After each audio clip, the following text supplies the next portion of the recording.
Marker. And action. This is Behind the Bells, the show that takes you behind the magic of your favorite Christmas movies and shows. Within the background of every Santa Claus, reindeer, and stocking is a story. Where did it come from? Our Christmas movie expert will unravel all of that and give you the full story. Sit back and enjoy another episode with Robert Nicholas.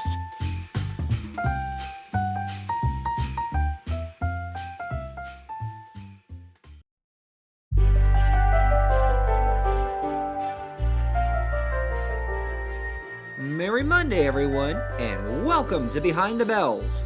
I'm your host, Robert Nicholas, and I'll be taking you on another one-horse open sleigh ride into the world of Christmas movies.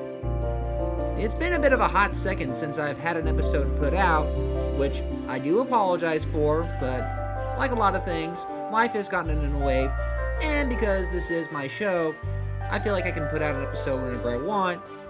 But I do promise you all, I'm going to be getting another deep dive episode out very, very soon. In fact, if you listen to today's episode, you just might get a clue on what exactly that's going to be. Not that I'm giving anything away right now, but I think if you put two and two together, you just might see what it's going to be. So, anyway, I've decided that today is a good day to put out another top 10 list. Now, unlike the other top 10 that I put out, the one about the Halloween songs, which essentially wasn't really a numbered list in any order, but just a, personal list of what I thought were some very underrated songs, this time I definitely decided to put something together. So, today, we are going to be going through my personal top 10 Christmas elves. When it comes to the various Christmas movies and TV specials that we watch, we really tend to take for granted just how often the elves play a major part. Because yes, we've seen a lot of lists involving like our top 10 Santa Clauses or even just the top 10 movie portrayals of Santa. And occasionally we'll even see are there instances of top 10 individual elves. But that itself is going to be one thing that's going to separate my list from the other lists. I'm primarily counting, Christmas elves in general as a group and not necessarily individual ones. So yeah, while you may see guys like Buddy the Elf on the list or Patch from Santa Claus the movie on the list, they're essentially going to be going along with the rest of the elves that are being shown. After all, there's really no reason to not point out the other fantastic elves, even if one does happen to stand out more than the other. Because otherwise, there's no way Santa Claus could really do his year-long mission without his companions. Of course, the key word here, or key words specifically, are Christmas elves.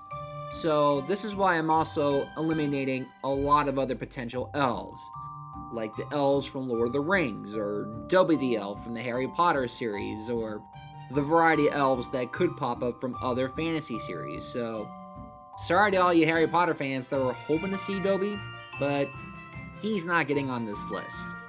But who knows? I might talk about the Harry Potter movies at a later point, since they do have a holiday appeal to them, or at least some of them do. But for now, we're going to keep our list pretty specifically focused on the holiday elves and which of these movies and TV specials has what I think the best set of elves to work with. Now, I also wanted to ensure that we weren't just going to get a top 10 list of the basic elves that you see in a lot of other specials, which I will be pointing those out, but I wanted to get a good mix of some scary elves, some science fiction elves, even some space alien elves. Yes, there are a few of those, and they're going to be kind of a surprise of where exactly they're from, so stick with me, and you just might find something a lot more interesting than you would have expected. With that in mind, let's get right to it!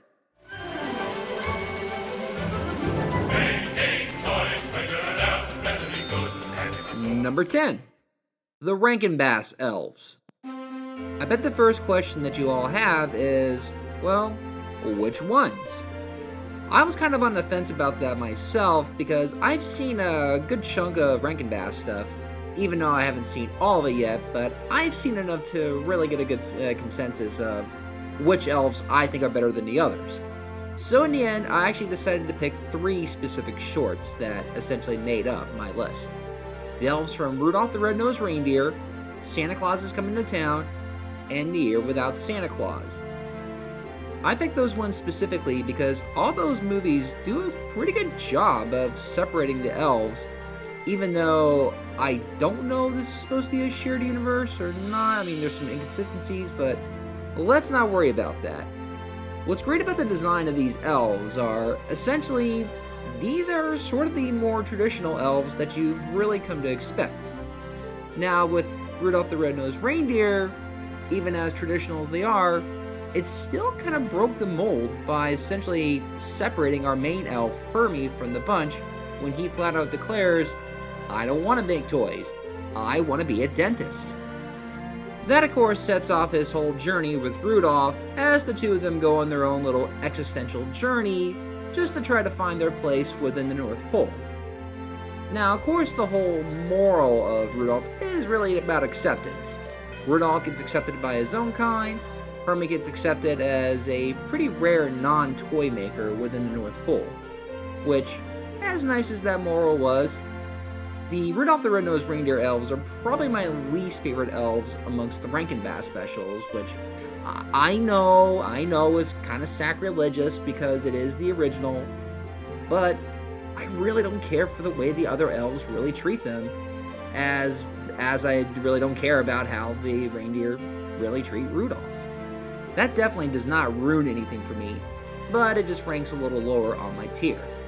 They're still colorful, and they're exactly what you really want to see out of Christmas elves. Now, moving on to the elves from Santa Claus is Coming to Town, these elves actually play kind of a different part that I feel like makes them much more important here than they do in Rudolph the Red-Nosed Reindeer. Of course, for those that don't know, Santa Claus is Coming to Town is essentially the prequel story on how Santa Claus became Santa Claus, at least within the Rankin Bass universe. And within the story, little Claus is essentially dropped off to a bunch of elves as they decide to raise him, give the name Chris, for Kris Kringle, and essentially teach him the basics on how to build toys and why giving them away is just as good. And, well, giving that Mickey Rooney Santa Claus his persona that really makes him a nice Santa Claus.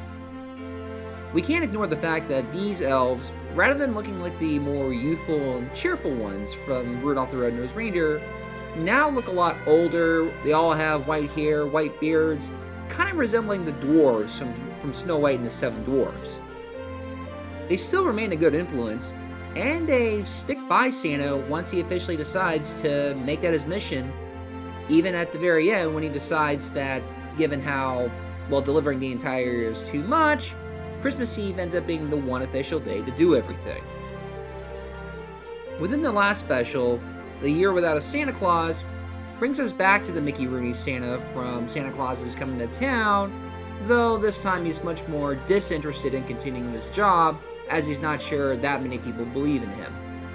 Now, even though the elves as a majority don't play a big part this time, 2 specific elves, Jingle and Jangle, actually do play a significant part, as Mrs. Claus is the one to send them out to the real world to try to find somebody, or hopefully a bunch of people, that still believe in Santa, despite some interruptions from the Miser brothers. Though whenever they do cut back to the elves as a group, they're still pretty disheartened to find out that Santa doesn't really want to deliver any more toys. In fact, take a listen here to part of the song that's actually sung right in the beginning. He called to his elves, and he told each gnome, "Cover up the shelves. We're staying home." What? Cover the shelves? cried the gnomes and elves. Cover the dolls? And electric trains? And the rocking horses with shaggy manes. And the rubber boots for splashing in parks? And the cowboy suits? And the Noah's Arks. And the Noah's Ark. And the animals, too.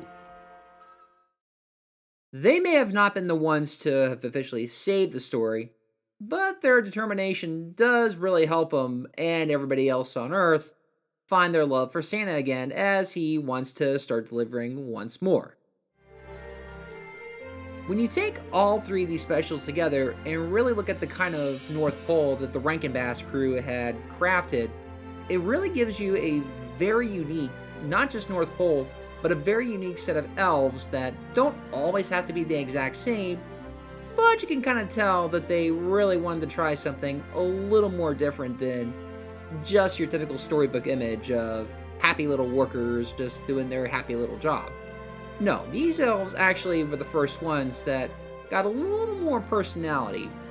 Maybe not a ton, but a lot more than what you would have expected from animation back then. The crew really couldn't afford a lot of major design to this North Pole, given its nice color palette and its minimalist sort of style that really gives the elves kind of a unique look and perspective. Especially if other storytellers are given another shot at telling these various Rankin Bass stories. They would essentially hold on to the original mold of elves for a good long while. And in fact, for another set of elves that you may see on this list later on, their design from Rudolph the Red-Nosed Reindeer just may play a little bit of inspiration. What more can I say, but if certain elves are brave enough to take on the Miser Brothers, you really have to respect those guys. Number 9. Krampus. I had to include at least one set of evil elves for the list, and I considered a couple of other options, including the zombie elves from A Christmas Horror Story, and even Marcus from Bad Santa. But when it came down to the ones that I thought were the best helpers, they went to the darker elves from Krampus. Now, I've already done a deep dive in the 2015 movie by Michael Dowery, so you can hear more about my thoughts on the monsters there. What I didn't point out was of how all the demented Tories and whatever else was sent up by Krampus really gave a menacing size of his capabilities. So it makes sense that the elves would be just as capable of spreading some holiday chaos, and they do not disappoint.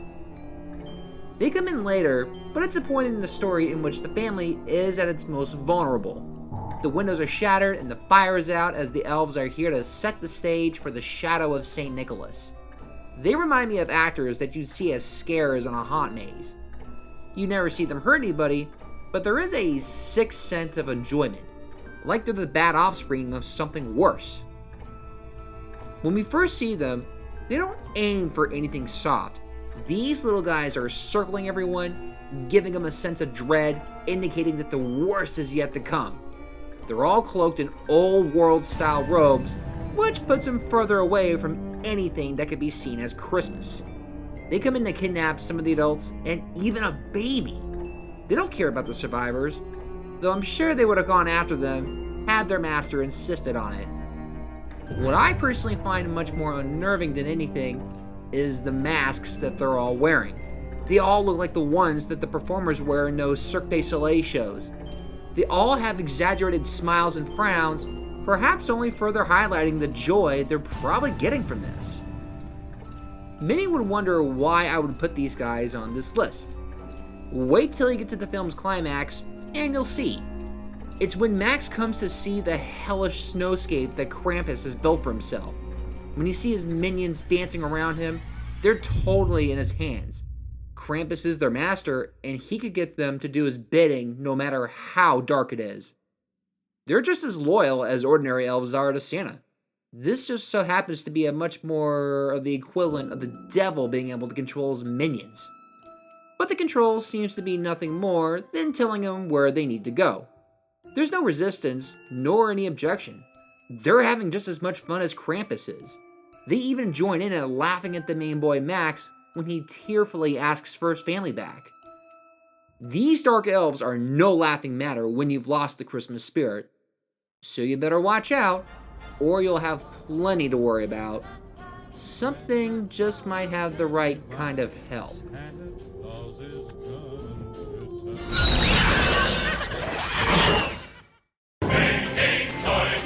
Number 8.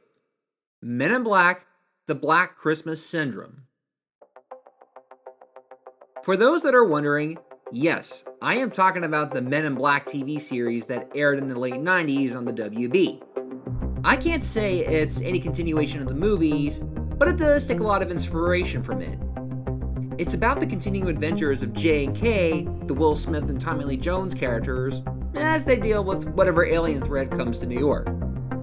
I'll be honest and admit that it's a show that I never really got a chance to see, as the animation style really didn't appeal to me. For the purpose of this list, I did end up finding something that may have made me rethink my perspective.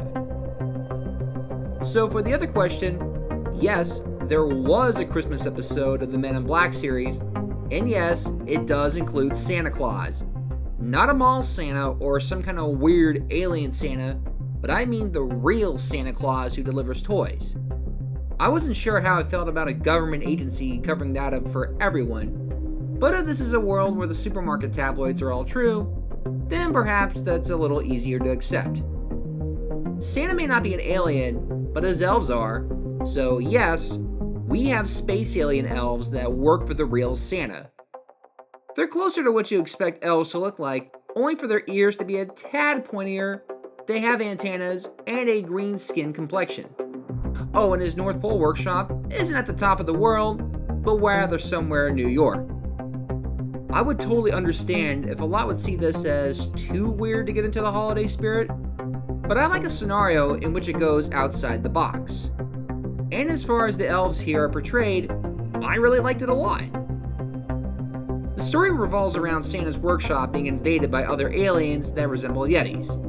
MIB is sent to investigate those bounty hunters and to ensure that Santa can make his delivery. While Kay is doing something else for the mission, Jay is tasked with one of the elves, Mickey, to stop the threat, find a missing Santa, and save Christmas. The little guy proves he's much more capable as he can fend off these threats. He's not afraid to jump into action, even if it means keeping Santa safe. Elf 1 to MIB, do you read? Come in, Ernie Cardio. Pick up, Bob. Mickey, Zed, I read you. Got Santa, need assist. Coordinates? Unknown. Keep transmitting so the twins can triangulate a fix. I'll send in the troops. Santa, alive. And now I'm gonna show you two why it's more fun to give than to receive. The elves indicate that Santa Claus goes far up with MIB, that in case they can't find him, Zed, Rip Thorne's character, needs to substitute. But do they even know how Santa can be magical in a sci-fi world? Not really. They simply say that there are even things above MIB they'll never understand. I had to highlight that despite the stranger idea of these elves, this episode actually pulls off a pretty entertaining Christmas story. Maybe not a great one, but certainly one that I will remember.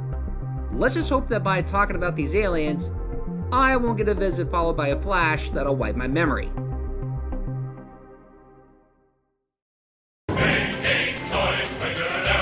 Number 7. Buzz Lightyear Star Command, Holiday Time.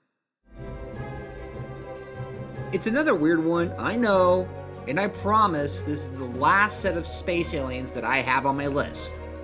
But believe me when I say that Buzz Lightyear is a very underrated show that also has a very funny Christmas special and a good set of elves. As of this podcast, the series is no longer in canon as the recent Lightyear movie is now the real inspiration in which Andy Solon asked for a Buzz Lightyear for his birthday. But it's a real shame because, well, 1, the movie wasn't that good, and 2, the show seems more likely the kind of thing that would have made Buzz popular. It's like a Saturday morning cartoon that follows the adventures of the Space Rangers, Buzz and his companions, and how they hinder the advances of Emperor Zurg as they protect the Gamma Quadrant. This sounds like a very standard cartoon, but it's actually a lot more meta than you think, and takes advantage of its situation. It's more of a parody of a Saturday morning cartoon, and it's really funny.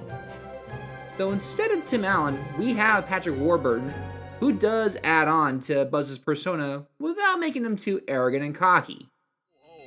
Make your holiday special for someone less fortunate. Hi, Buzz. What's the disguise, Chief? Covert op? Counter-intel? Undercover surveillance? No, my friend. This is how Buzz Lightyear gets in the holiday spirit, helping fellow sentient beings in need. Whatever. I know a certain robot that needs to get in the given spirit. Yeah, that guy over there, he won't let go of that ball. I meant you. Me? Come on, Reggie. Ho, ho, ho! This is a shakedown. It's unfortunately not available on Disney+, but if you can find the show, it is worth just to see his adventures. But on to the Christmas episode. Buzz and the rest of the Rangers are getting ready for the holidays, in which I say holidays because Christmas is never said by name.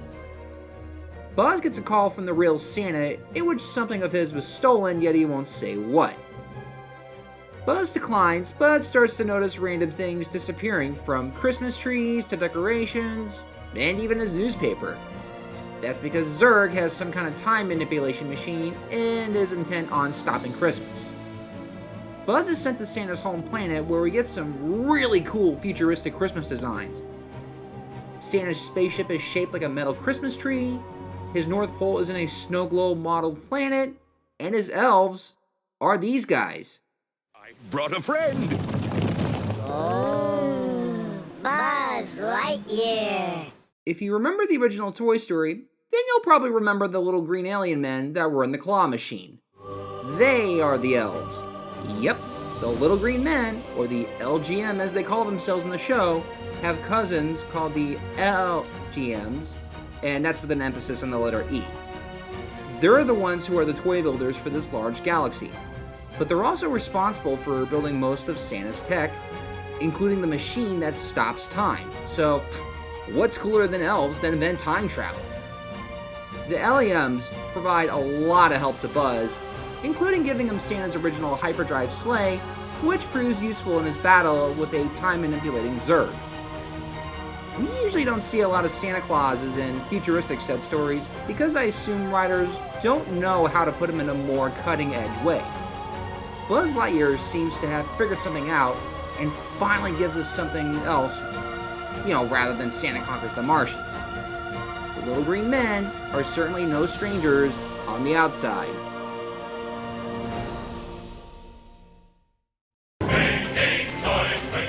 Number 6. Klaus. Okay, this is kind of a cheat because these are the only non-elves on my list. So I could call these Santa's helpers, but they still fulfill the role for our movie Santa. They are the Sami. This beautiful Netflix movie gives us a very fun retelling on the origin of Santa, about an arrogant mailman, Jasper, who's sent to an awful town called Smearensburg to set up a postal system. He finds feuding sides, cold weather, and a mysterious woodsman who also happens to care for children. The two meet and start a gift-giving mission that eventually leads them to a group of people called the Sami. I'll note that the Sami are a real group of indigenous people that live in Scandinavian and the northern region of Europe and have quite a fascinating history. Going through that would take way too long for this podcast, so I recommend at least starting with the Wikipedia page. Within the movie, the Sami are seen as outsiders that live separately from the town. There isn't any, discrimination on display, except when a young Sami girl named Margu comes to send off a letter to Klaus, only to face a language barrier.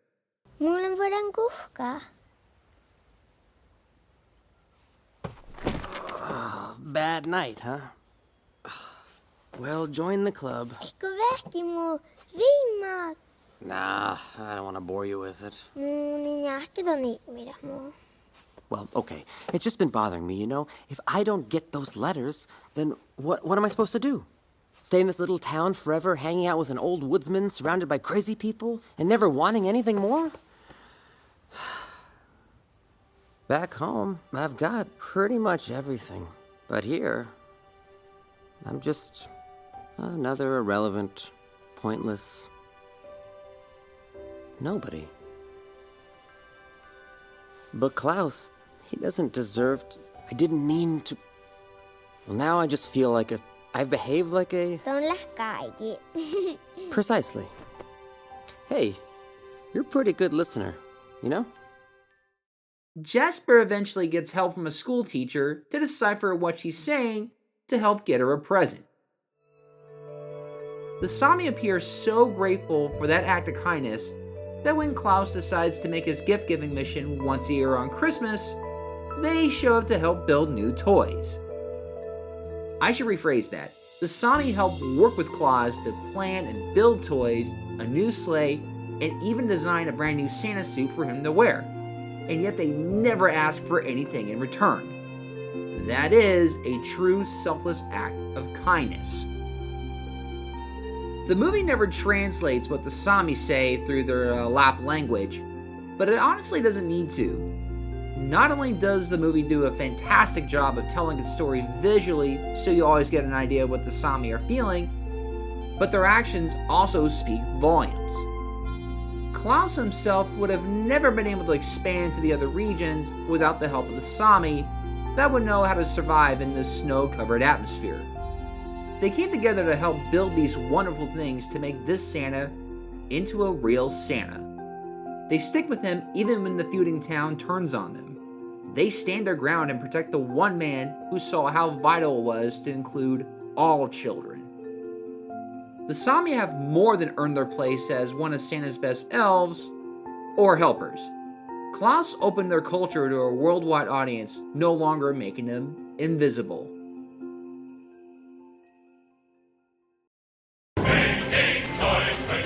Number 5. Prep and Landing. This whole series should be a throwback to millennials and Gen Z kids that may remember these specials that aired on ABC starting in 2009. It focuses on a set of elves that are responsible for setting up the homes that Santa is delivering to. But unlike the elves that typically make toys and, well, just be happy, these elves are essentially like a spy patrol, and the North Pole base is like the CIA. Prep and Landing just happens to be an elite that has an important role on Christmas Eve, but also a lot of work.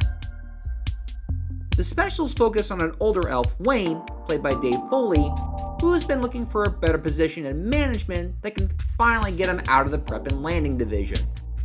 Despite his experience and attitude, he's not only passed over on a promotion, but he also has to mentor a new member of Prep and Landing, Lanny.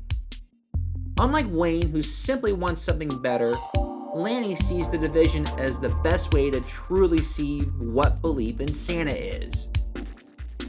I'll admit that I initially didn't watch the special when they aired, but when I got to go to the Disney studio for a Christmas tree lighting ceremony back in 2017, the special was playing in the studio theater. I sat down, opened my eyes, and I was very surprised by how funny the special was. I was expecting something for younger kids, but there's a lot of comedy on these elves' personal lives, and even some clever commentary about office culture. Okay, really? From me to you. Hold on. Hello? I'll see you at the Christmas party tomorrow. Okay, bye! Hey, Mickey. Hello? Oh, yeah? Well, this year I'm Santa's Secret Santa. Okay, what am I supposed to do about that, Jerry? Ugh. Hi, Wayne. Aw, did you lose a bet, sweetie? It's my celebration tie. Wayne, you didn't get the promotion. What? Peterson got it. My partner? Yeah. So, no parking sticker?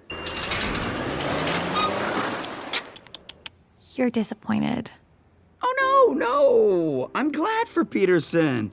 What, are you crazy? Because he was trained by me. I mean, seriously, are you crazy? I'm so glad that the big guy noticed him and not me. So there you go. Well, good, because now you have a new partner to train. Tiny? Tiny? Tiny. Send him in.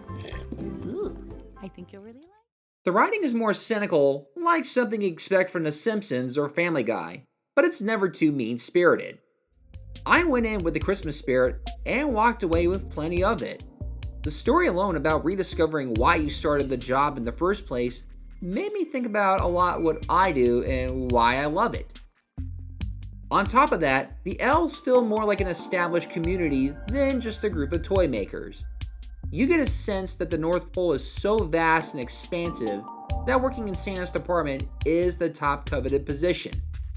Wayne's relatable because most of us tend to have our goals focused on something so long that we forget the original passion that went into our lives.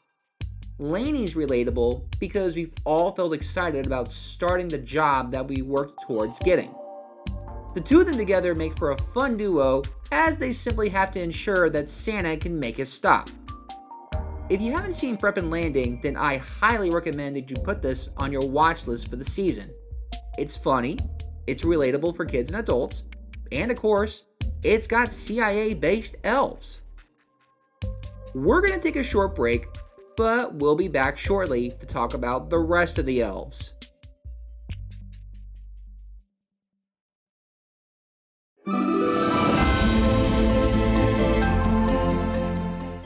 When the burr months set in and the nights start to get crisp, do you feel what I feel? Hi, I'm Ashley, and I'm the voice behind the Magic of the Season podcast, where we talk nostalgia, holiday history, movies, music, and of course, the big man himself. If you want to turn on something that brings you warmth, comfort, and cheer, then you're in the right place. I'm available on all podcast platforms, such as Apple, iHeartRadio, Spotify, and many more. Follow me for some festive fun on my Instagram at the Magic of the Season podcast. Now grab your hot cocoa, get cozy, because it's story time.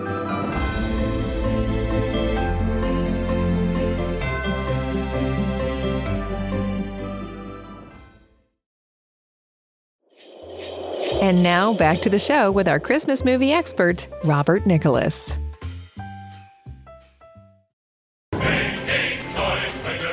Number 4, Santa Claus the Movie. Now we're back to some more traditional elves. Like I covered in my previous deep dive on Santa Claus the Movie, I admitted that the movie absolutely had script issues, which included making one of the elves so much of a focal point that Santa himself is sidelined in his own story. But I also said that the movie is a guilty pleasure, and I stand by that. The elves are one of the reasons for doing so. They're introduced very early as Vendigum by some old world storytellers, giving them a much more mysterious and ethereal curtain. Like how ancient Greece would see the gods like Zeus and Poseidon, the Vendigum are seen by regular people as something greater, but we'll probably never see. It just so happens when Klaus and his wife finally come across them, they too were waiting for a chosen one. And it's not even a simple one-line drop. They give Santa his own ceremony where an ancient elf, played by Burgess Meredith, officially declares him as an eternal gift giver and bestows on him his annual mission. It gives the story more of a religious aura that you often don't see from a lot of Santa Claus-based movies. Now, does that fix the issues later on? No. But without making any further criticisms, let's look at the elves as a group. Unlike the other groups that I picked, these elves don't quite have an enlarged society or a community that builds on their personas. These are very traditional and something kids think of when the words North Pole hit their imagination. Little men that all live together and spend their days building toys and ensuring that each yearly delivery goes smoothly. Oh, with all due respect, sir, I have ideas that'll turn this place upside down. That is not exactly what I had in mind. No, I mean, I'm talking modern methods of production here. I'm talking assembly line. I'm talking wave of the future. I'm talking faster, quicker. And sloppier. Puffy, the thing about me is that I don't lack elf assurance. I'm not afraid to rock the sleigh. Sir, I have long admired your traditional methods of manufacture. I assure you that I will give the same meticulous attention to quality and detail. Boys, don't give me campaign promises, give me results. The one who gets the job is the one who does the job best. They may not have the same connection to the rest of the world, but this North Pole really isn't supposed to have that. I always got that these elves are meant to come from some parallel magical universe that wants to spread its magic in this one. They even make the toys in unison to a song like a classic animated Disney movie. They don't keep themselves bound by too much tradition. They do allow themselves to modernize when they decide to make a list or even try new methods to make toys with the population explosion. One of the elves, Patch, played by Dudley Moore, even goes as far as making a factory to get out more toys. He even leaves at one point and works with an evil toy manufacturer to make candies that help people fly. But the script is at least smart enough to not explain everything. It's this kind of ambiguity that makes these elves more fascinating in my book than a lot of other elves. Had the movie been fully realized, it might have been ranked higher, but you can tell the movie and ideas still came from a place of passion. Santa Claus the movie gave us a defining take on traditional elves that I still admire, even if the rest of the movie really isn't up to par.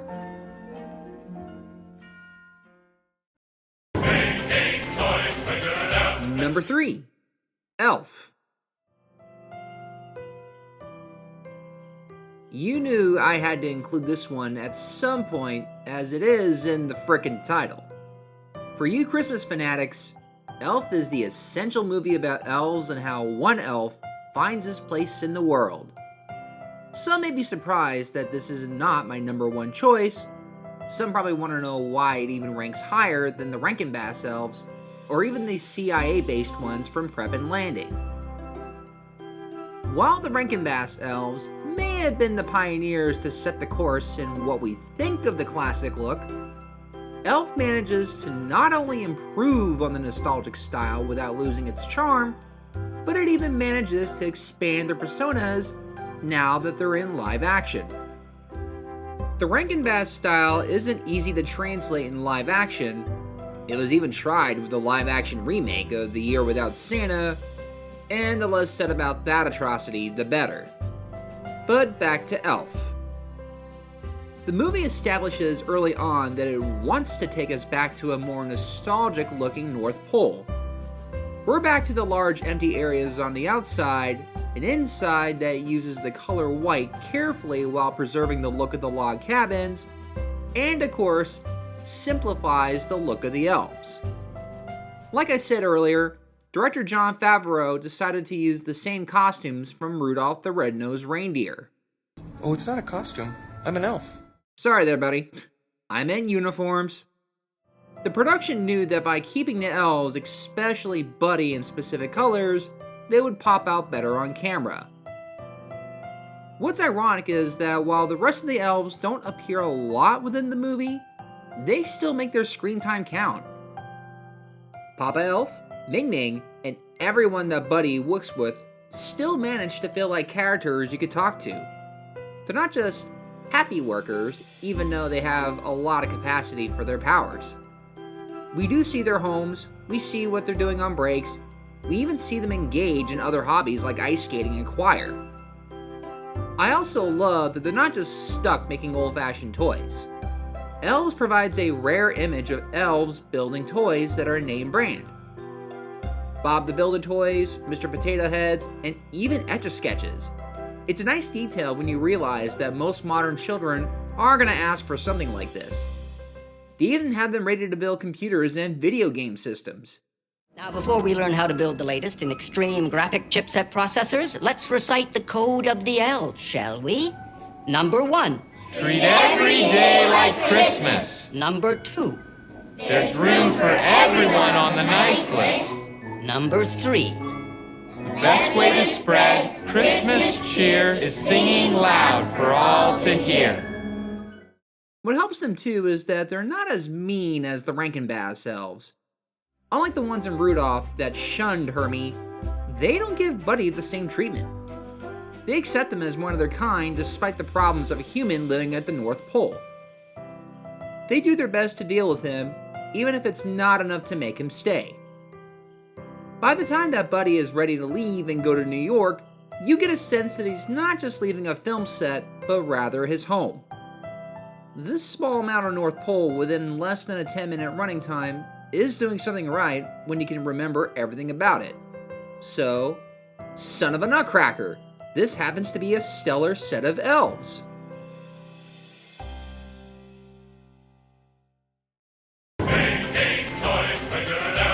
Number 2, Arthur Christmas. Now we're back on some modern elves. In fact, upon first glance, and the Arthur Christmas elves seem similar to the ones from Prep and Landing.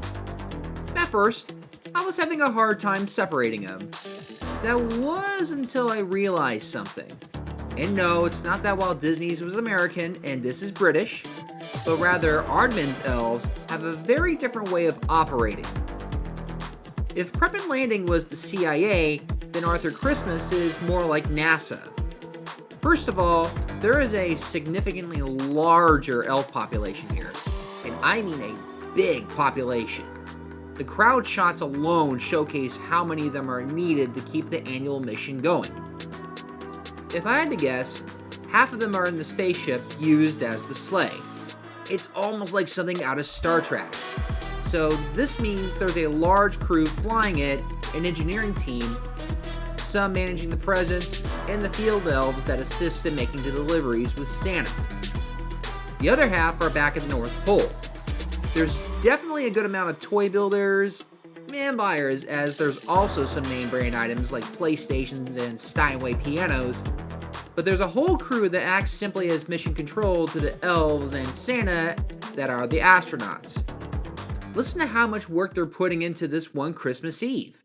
Santa's head seems to be resting on some sort of try-me button, sir. It's the Quack Quack Moo Activity Farm, sir. It features 12 separate animal sounds and sings Old MacDonald Had a Farm. The moment your father lifts his head, there'll be 10 seconds of constant mooing. Risk of mooing, 98%. Captain Marino, you're going to have to take the batteries out. Well, we'd have to get past the wrapping, the box, and 14 twist ties anchoring it to the cardboard. It's too noisy! Wake the boy! He'll see Santa! Remember 1816, when Santa was seen. They tracked him home. He had to go into hiding. No Christmas for 6 years. The elves all alone. The elves alone. What are we going to do? Arthur Christmas has another distinction from a lot of other North Pole portrayals. The elves are almost the only case of real magic in this world. The Santas are regular people. The sleighs in the movie run on whatever odd science they build from, considering that the spaceship runs on cookies and milk. There's no time manipulation of any kind, and even the North Pole is still susceptible to wild animals and melting. The movie oddly puts a lot of risk by not including a lot of magic you'd expect from a Christmas movie, but it only makes me appreciate it more. There may be a lot of elves, but they still get a lot of personality from them, especially from Bryony. Where do I start with this ultimate gift wrapper? Played by Ashley Jensen, she embodies the kind of excitement I wish I could have with most work. She's a hard worker, she's enthusiastic about her results, she uses every tool that she can, she'll follow through on any request, and she never comes off as annoying. Only children get to tear the wrapping. Bryony? Automatic squirt guns. Down, doggy, bad doggy! Laser-guided scissors.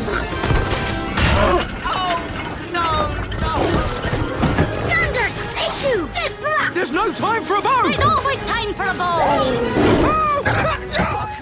She stays with Arthur to ensure that the bicycle gets delivered, wrapped, and with a bow, no matter how close they come to missing the time window. You can tell that the North Pole is filled with many like her that would probably do the same. It's a shame that Arthur Christmas didn't do as well as it could have in theaters. I'm even afraid that this wonderful movie will get lost in the sea of streaming. It reminds me of an Edgar Wright movie like Shaun of the Dead and Hot Fuzz.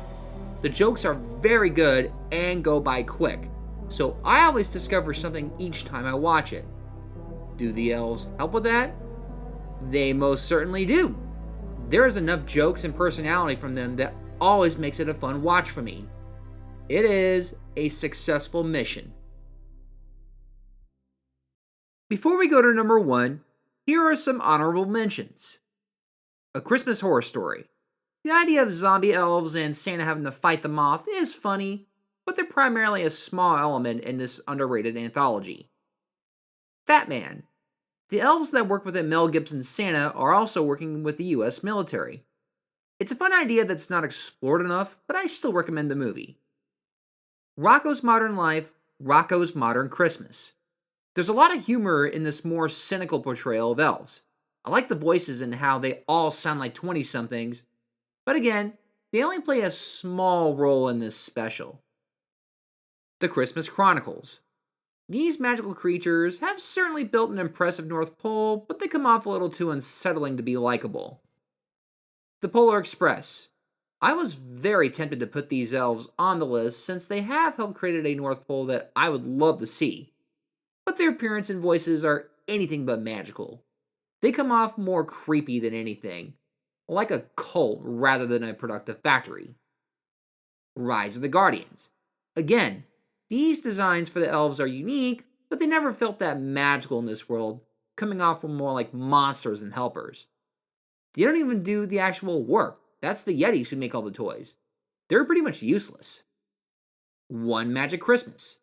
This depressing Disney movie tries something different with this North Pole with people. Not little people or magical people, but ordinary people who love Christmas so much that they work for Santa. It's a unique idea, but it doesn't craft a good atmosphere, which doesn't help by the bleak tone of the movie. Alright, with that out of the way, let's go to the top of our list. Number 1, The Santa Claus. This shouldn't be a surprise for a lot of people, but these elves are without a doubt the best portrayal of elves from the movie trilogy and its mini-series on Disney+. Not only do these elves rank high because they embody the traditional look that I come to expect out of my Christmas story, but they also craft a large atmosphere that keeps this North Pole in check, along with their own society that they built. I know I use the word atmosphere a lot in this episode, but I really mean it when I say that the Santa Claus elves go beyond that of Elf, Santa Claus the movie, and even the Rankin Bass specials. And this was something I didn't see until I became an adult and rewatched the movies. Had it not been for these elves, then there would be no Santa or an annual mission. As we know from the movie, Scott Calvin, played by Tim Allen, is a work-oriented divorcee who invokes the clause on a business card by putting on the Santa suit.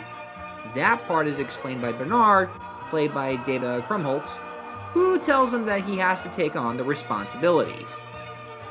Now, think about this. Kind of like the elves in Santa Claus the movie, these elves seem to exist from a higher plane and have the majority of the mythical capabilities that make the Christmas magic come alive. They've been around for a long time and been through several Santas before Scott came into the picture. They've been incognito as kids disguised to get a better grasp on what the people would want. They are keepers of true childhood innocence who want nothing more but to make each kid happy once a year and use Santa as their link to the rest of the world. It takes Scott a lot longer than a lot of other Santas to understand his significance, but the elves know that it was he and his son who had to find it. They knew exactly when to step in and when to let our characters figure things out for themselves. When they are needed, they do some creative things with them. I like that they have their own tactical force when Santa gets arrested. I like that they can build their own robot clones. In fact, the world they created for the North Pole looks amazing. While you do need to wait for the sequels to get a better glimpse of the size, but I see this design as almost dreamlike. This North Pole probably connects more of those who don't want a more modern influence. It has the old world charm, but better integrates modern ideas without losing its connection to the fantasy side. I think the Polar Express wanted their North Pole to feel similar and make their Santa just as important, but the elves there were never personified enough to help build some relatability. These elves do. Along with Bernard, I could also name Judy, Curtis, Betty, and many others that all feel like they have their own personalities. But they're also played just right, well, not as kids, but merely elves that look like kids. I thought that this aspect wouldn't be as magical as an adult rewatching, but it does give the North Pole a much more full and jovial feeling. To see these elves that look like children says a lot on how much kids can have an effect on the season. we tend to forget that the enthusiasm that we get when we think of when we're going to get something special. To be shown that this kind of effort is to be shown that we are cared for. These elves feel like they know all of that and strive to make each Christmas a special one, and why I think they've earned their place as my number one elves.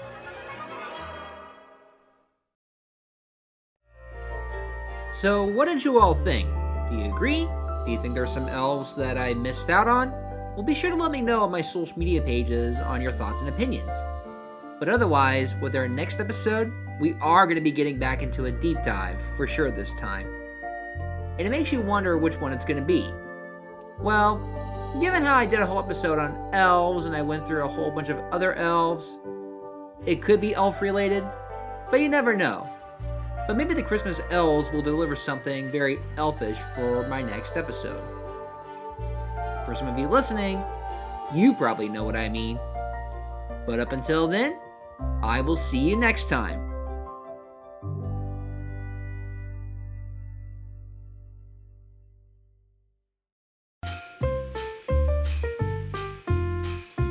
Thank you for joining us on this sleigh ride into the magical world of Christmas movies. Check us out for weekly rides into your favorite Christmas classics and their histories.